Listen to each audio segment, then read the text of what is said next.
ကျွန်တော်တို့အားလုံးမှာတူညီတဲ့အရာတစ်ခုရှိပါတယ်ဒါကတော့တနေ့ကို24နာရီပိုင်ဆိုင်ထားတာပါပဲဒါပေမဲ့ဘာလို့တချို့လူတွေကဒီအချိန်တွင်းမှာပဲ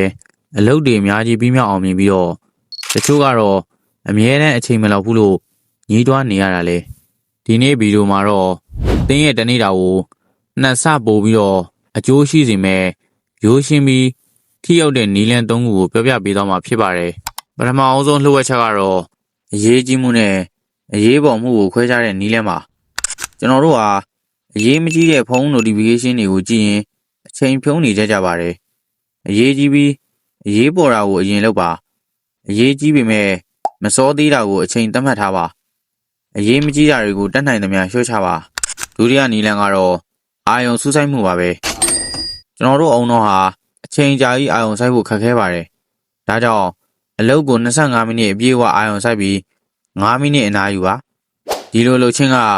တင်းကိုပင်ပန်းနှွမ်းနယ်မှုမရှိစေပဲအလုပ်တွေကိုမြန်မြန်ပြီးစေပါတယ်နောက်ဆုံးချက်ကတော့အရေးကြီးဆုံးပါပဲဒါကတော့ညင်းဆိုတတ်ဖို့ပါကိုယ့်အတွက်အကျိုးမရှိတဲ့ဖိတ်ခေါ်မှုတွေအချိန်ဖြုံးမဲ့အရာတွေကိုဟင်အင်းလိုညင်းလိုက်တာဟာတင်းရဲ့တန်ဖိုးရှိတဲ့အချိန်တွေကိုကာကွယ်လိုက်တာပါပဲအချိန်ဆိုတာပြန်ဝယ်လို့မရတဲ့ရင်းနှီးမြှုပ်နှံမှုတစ်ခုပါဒီနေ့ကစပြီးတင်းရဲ့24နာရီကိုတေချာစီမံခန့်ခွဲပါ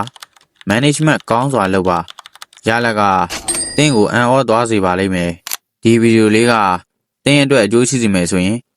like and subscribe လေးလုပ်ခဲ့ပေးဖို့မမေ့ပါနဲ့ဦးနော်နောက်ထပ်ဘယ်လို knowledge ဗီဒီယိုတွေကြည့်ချင်သေးတယ်ဆိုတာ comment မှာရေးပေးခဲ့ပါဦးအားလုံးကိုကျေးဇူးတင်ပါတယ် see you next time